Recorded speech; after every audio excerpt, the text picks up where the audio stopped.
আইএসএফের লিগাল ফান্ডের মেম্বাররা আজকে কি বিষয় কাশীপুর থানাতে আসা হলো, বা বিষয়টা কি একটু জানিয়ে খুলে বললে খুবই ভালো হতো।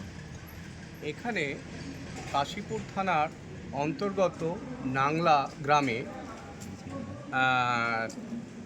মানুষের জমি দখল করে থানার বিনা অনুমতি নিয়ে এখানে গান বাজনা করার একটা প্রোগ্রাম করেছে এবং মালিক কর্তৃপক্ষ তাদেরকে বাধা দিতে গেলে তারা কিন্তু মালিক পক্ষকে প্রাণনাশের হুমকি দেয়। কে বা কারা দেয় একটু যদি জানাতেন, বা কানাদের নামে অভিযোগ হলো আজকে কাশীপুর থানাতে। এই আপনাদের কাছে আমি পেপারটা দিয়ে দিচ্ছি, পেপারে ওদের নাম নেওয়া আছে।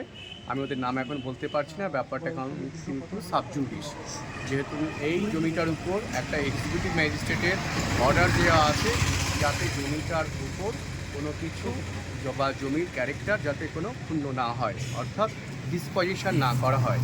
এটা বারুইপুর সাব ডিভিশনের এক্সিকিউটিভ ম্যাজিস্ট্রেট অর্ডার দিয়ে রেখেছে এবং সেই জায়গায় দাঁড়িয়ে ওই মাঠে একটা গান বাজনার অনুষ্ঠান করা হয়েছে এবং আমরা যতদূর জানতে পারছি শাসক দলের একজন প্রভাবশালী নেতা তিনি সেখানে উপস্থিত হবেন। আমার জানতে খুবই ইচ্ছা হচ্ছে যে একটি সাবজুডিস জমি, যে জমিটা সাবজুডিস এবং 144 সেকশন ধারা অনুযায়ী ওখানে লাগু আছে, সেই জমির উপর কীভাবে গান বাজনা হয় এবং শাসক দলের এক প্রভাবশালী এমএলএ সেখানে কিভাবে মিটিং করে, সেই বিষয়ে যাদের জমি তাদেরকে নিয়ে আমরা কাশীপুর থানায় দ্বারস্থ হলাম। আমরা লিখিত অভিযোগ করলাম যে আগামীকাল ওখানে প্রচুর লোকজন আসতে পারে এবং জমিটা দখল হওয়ার সম্ভাবনা রয়েছে, জমির মালিকপক্ষ সেটা মনে করে। সেই বিষয়ে আমরা কাশীপুর থানাকে সমস্ত রেকর্ড, বারুইপুর সাব ডিভিশন ম্যাজিস্ট্রেটের অর্ডার, জমির অরিজিনাল মালিকের দলিল, সমস্ত রেকর্ড এবং আমরা অ্যাপ্লিকেশন জমা দিলাম। আমরা দেখা যাক কাশীপুর থানার পুলিশ তারা ল অ্যান্ড অর্ডার কীভাবে ইমপ্লিমেন্ট করে।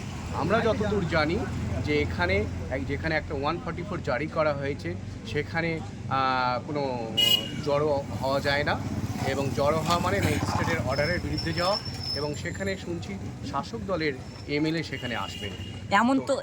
এমন তো ভাঙড়ে বিভিন্ন এলাকাতে এমনই হচ্ছে, বা অভিযোগ উঠছে শাসক দলের একাধিক নেতার নামে।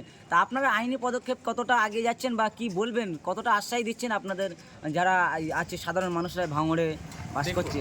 আমাদের ভারতীয় সংবিধান মানুষের জন্য তৈরি করা আছে এবং ভারতীয় সংবিধান যে ল রয়েছে, যে সমস্ত সংস্থা সেই লগুলো এক্সিকিউট করে, সেই সংস্থাগুলো যাতে ঠিকমতো কাজ করে আমরা লড়াই জারি থাকব।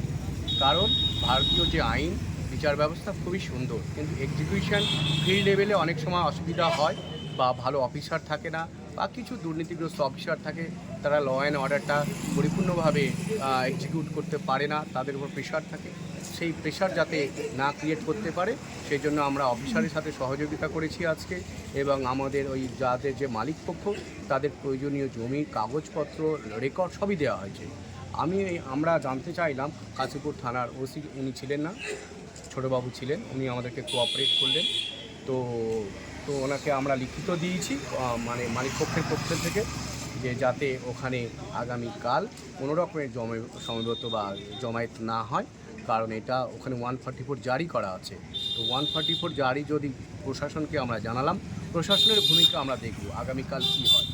কারণ ওখানে জড়ো হওয়া মানে আমাদের এক্সিকিউটিভ ম্যাজিস্ট্রেটের অর্ডারকে ভায়োলেট করে, অর্থাৎ কোর্টের অর্ডারকে মান্যতা না দেওয়া, সরাসরি জজের অর্ডারকে চ্যালেঞ্জের মুখে ফেলে দেওয়া। তো সেখানে কাশীপুর থানার ভূমিকা কী হয় আমরা কালকে দেখব।